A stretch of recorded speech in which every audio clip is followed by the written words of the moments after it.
자, 이번 시간에는 컴바인 얘기를 좀 해보도록 할게요. 오, 이거 다 했네. 리플레이스 페이스 안 했구나. 일단 컴바인부터. 컴바인 명령은 바디와 바디를 합치는 명령이에요. 그래서 당연히 바디가 하나 있을 때는 이게 통용이 되지 않습니다. 자, 그래서 퓨전에서 이제 컴바인 이용해서 무엇을 할 수 있는지 우리가 알아볼게요. 자, 퓨전에서는 우리가 이렇게 바디를 만들었습니다. 당연히 컴바인 명령은 바디와 바디를 합치거나 빼거나 아니면 인터섹트, 교집합 하는 거기 때문에 이 하나만 있을 때는 아무 효용을 갖지 못해요. 그죠? 그래서 반드시 바디가 2개 이상 있어야 합니다. 그래서 바디를 하나만 더 만들어 볼게요. 또 만들기 귀찮으니까 기존에 있던 바디를 컨트롤 C, 컨트롤 V로 복제하겠습니다. 아, 이게 좋아요, 퓨전은.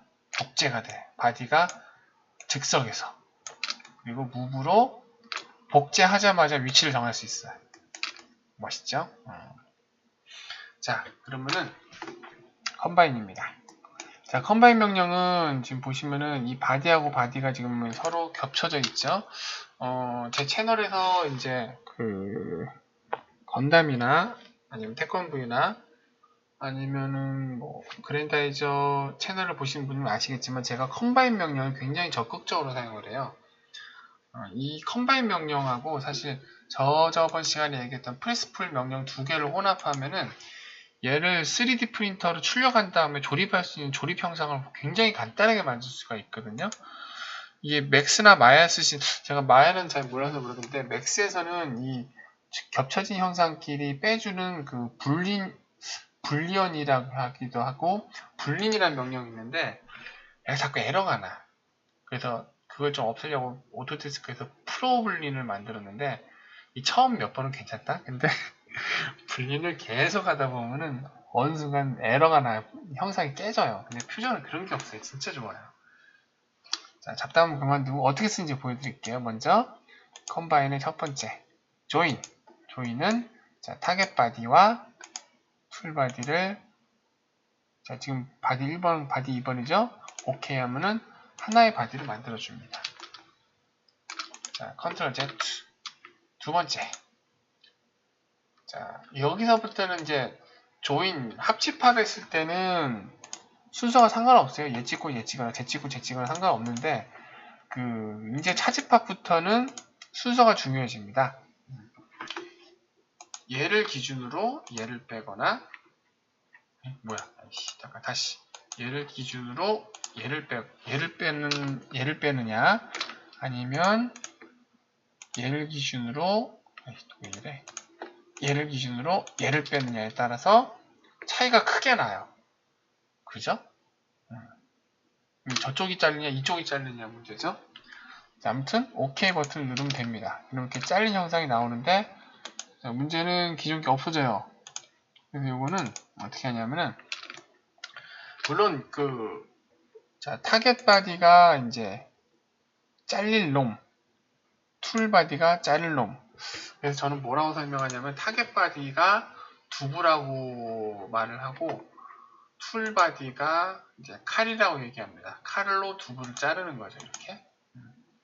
근데 형상을 작성하다 보면 너는 다 잘랐으니까 끝났다, 이제 사라져라고 없어지라고 할 수도 있지만 아닌 경우가 더 많아요, 저 같은 경우는. 그래서 얘도 살아 있어야 되는데 그럴 경우에는 아래쪽에 있는 킥 툴 얘를 누르시면 됩니다. 그러면은 잘린 건 잘리고 둘 다 온전히 이제 형상은 이제 살아 있는데 얘는 이제 이렇게 숨겨보면은 자, 이렇게 잘린 형상이 나오게 되죠. 그리고 이게 되게 좋은 게 자르고 나서 아 맞다 나 여기에다가 이 뭐 하나 더 작업하는 거 있었는데 깜빡했다 그런 경우에는 요거를 롤백을 해가지고 앞으로 돌아간 다음에 예를 들어서 내가 여기다가 필렛 형상을 좀 추가했어야 되는데 그러면은 하나 둘 셋 해서 잠깐만 다시 1, 2, 3 해서 쭉 해서 나 이거는 깜빡했다. 그래서 자 컴바인 명령 앞에다가 필렛을 집어넣은 다음에 다시 리와인드 해버리면은 자 필렛한 형상을 자른 거를 그대로 이렇게 받아들여가지고 이렇게 만들어지게 됩니다. 그래서 요거는 이제 롤백과 롤포워드를 계속 이용해가지고 이렇게 바꾸게 돼요. 되게 좋은 옵션 중에 하나예요. 그죠?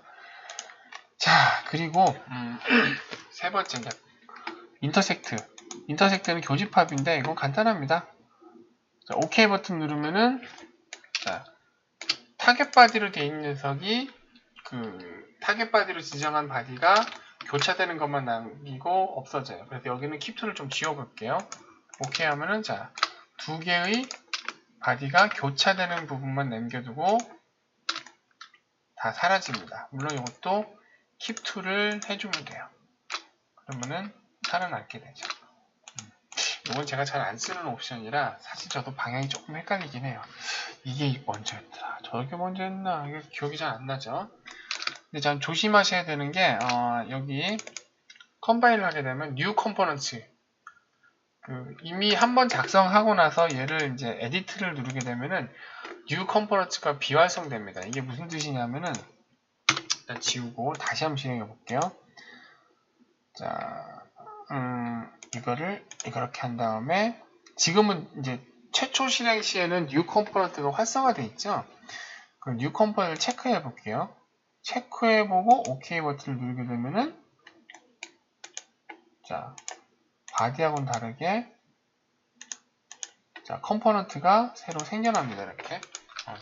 그러니까 얘하고 잘린 결과물 이게 타겟 바디에서 툴 바디를 자른 결과물이 뉴 컴포넌트로 새로 생겨버리는 거예요. 이게.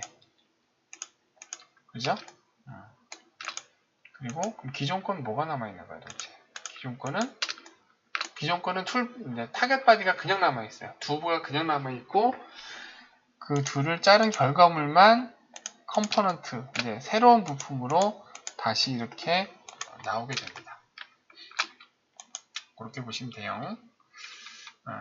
자, 그러면은 컴바인에 대한 얘기 여기까지 하겠는데, 이제 변화편을 하나 더 얘기를 하자면은, 잠깐만 이걸 지우고,